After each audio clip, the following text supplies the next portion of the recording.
Assalamualaikum warahmatullahi wabarakatuh. Selamat pagi, selamat siang, selamat malam. Di video kali ini masih seputar dengan UTS dengan matkul teknik kompilasi. Yang saya akan jelaskan di sini adalah fase-fase kompilasi. Nah, di fase kompilasi ini ada dua kelompok besar fase kompilasi, yaitu ada fase analisis dan fase sintetis. Di sini ada contoh gambarnya.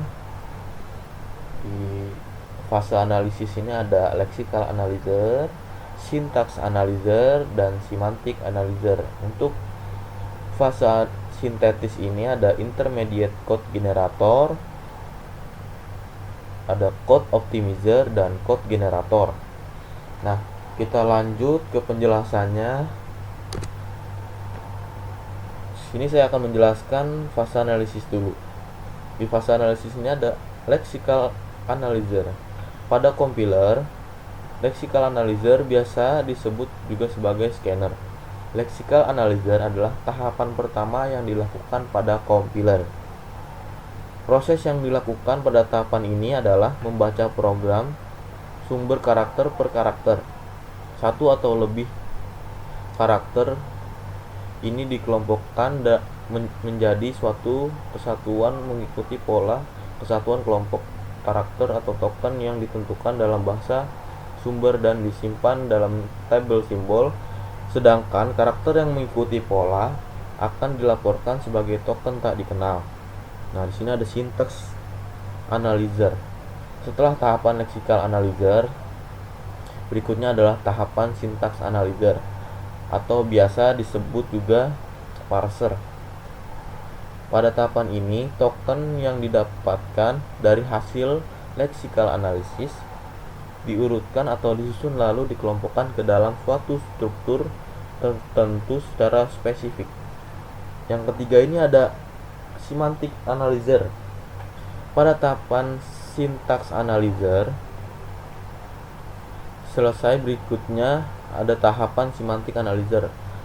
Tahapan semantic analyzer merupakan tahapan yang penting karena merupakan pusat dari tahapan kompilasi dan juga merupakan jembatan antara fase analisis dan fase sintetis pada kompiler.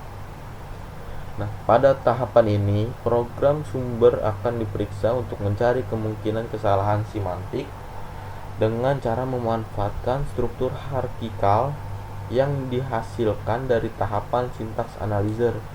Pada tahapan ini akan dihasilkan suatu code yang executable pada kompilasi yang sederhana lalu dimanipulasi dengan berbagai optimization dan translator sampai nanti benar-benar executable dihasilkan. Nah, untuk fase sintetis ini ada intermediate code generator. Intermediate code generator merupakan tahapan awal dari fase sintetis. Proses yang dilakukan pada tahapan ini menggenerate atau membangkitkan suatu code berdasarkan parsing tree, lalu dilanjutkan terjemahkan ke dalam bentuk tree address code, groupless, groupless, dan triples. Nah, untuk code optimizer, setelah dilakukan tahapan intermediate code generator, berikutnya akan dilakukan tahapan code optimizer. Adapun yang dilakukan pada tahapan ini adalah mengoptimisasikan code sehingga menjadi code yang executable. Tahap ini dilakukan untuk mempercepat waktu eksekusi dari suatu program dengan cara menghilangkan redundancy pada code. Nah, di sini ada code generator. Pada tahapan code generator ini merupakan tahap terakhir pada kompilasi. Pada tahapan ini akan dilakukan penentuan register untuk masing-masing variabel, lalu instruksi-instruksi dalam bentuk antara akan diterjemahkan ke dalam bahasa mesin dan akhirnya menghasilkan relocate table mesin code atau assembly code. Nah, sini ada simbol table manager. Simbol table adalah sebuah struktur data dengan record-record untuk setiap identifier dengan field untuk setiap atribut dari identifier tersebut. Nah, untuk error handle ini merupakan bagian dari compiler untuk menangani dan melaporkan jika ditemukan suatu error. Di sini ada gambar fase-fase kompilasi. Nah, kita lanjut aja saja pembahasannya. Nah, program sumber merupakan rangkaian karakter berikut hal yang dilakukan oleh fase pada proses kompilasi terhadap sumber tersebut. Pertama ini ada menganalisa leksikal. Pembacaan program sumber karakter demi karakter.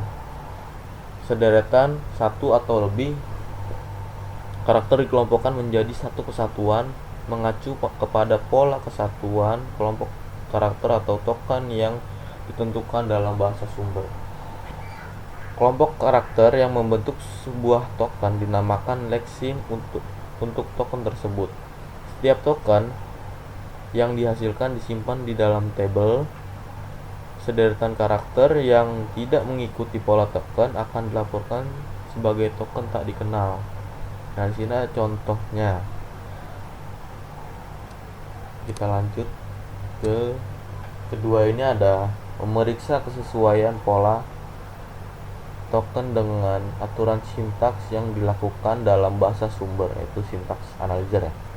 Sederetan token yang tidak mengikuti aturan sintaks akan dilaporkan sebagai kesalahan sintaks atau sintaks error.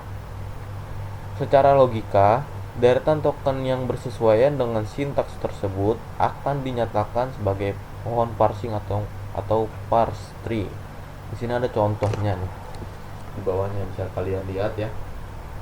Kita lanjut. Yang ketiga ini ada semantic analyzer.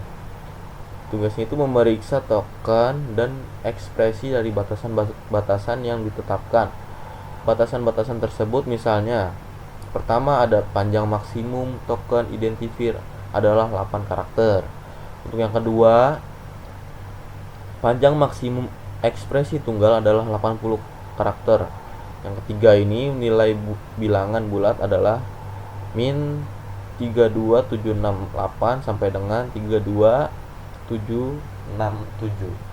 Nah, yang keempat ini ada operasi aritmatika harus melibatkan operan-operan yang bertipe sama. Nah, untuk analisis semantik menghasilkan suatu kode objek yang dapat dieksekusi dalam translasi sederhana. Tetapi biasanya bentuk dari kode objek yang dapat dieksekusi ini dapat berbentuk internal dari final program eksekusi yang kemudian dimanipulasi oleh tahap optimasi dan translator sebelum akhirnya kode dieksekusi benar-benar dihasilkan. Yang keempat ini ada intermediate code generator. Intermediate code generator ini membangkitkan kode antara berdasarkan pohon parsing. Pohon parsing ini selanjutnya diterjemahkan oleh penerjemah yang dinamakan penerjemah berdasarkan sintaks. Hasil penerjemah ini biasanya merupakan perintah 3 alamat yang merupakan representasi program untuk suatu mesin abstrak. Perintah 3 alamat biasanya berbentuk quadruples, triples.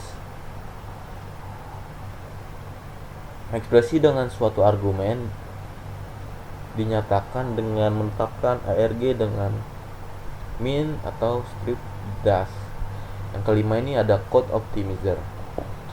Melakukan optimasi jika mungkin terhadap intermediate code.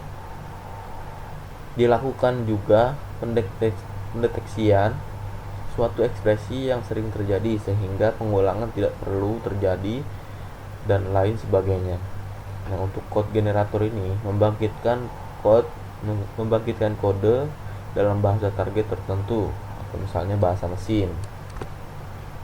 Nah, di sini ada contoh compiler untuk menganalisa leksikal. Yang ini menggunakan Java. Di sini ada contohnya tuh. Bisa kalian lihat ya. Ini contoh source code-nya menggunakan. Nah, untuk ini contoh kompiler menganalisa leksikal menggunakan C++. Jika ada yang menggunakan Java, silakan menggunakan kode ini, dan jika menggunakan C++ silakan menggunakan kode yang ini, dan jika menggunakan HTML silakan menggunakan kode yang ini. Mungkin sekian video ini saya buat untuk memenuhi syarat UTS. Bila ada kurangnya mohon maaf, dan bila ada kata-kata yang kurang baik mohon dimaafkan. Sampai berjumpa lagi di video selanjutnya. Wassalamualaikum warahmatullahi wabarakatuh.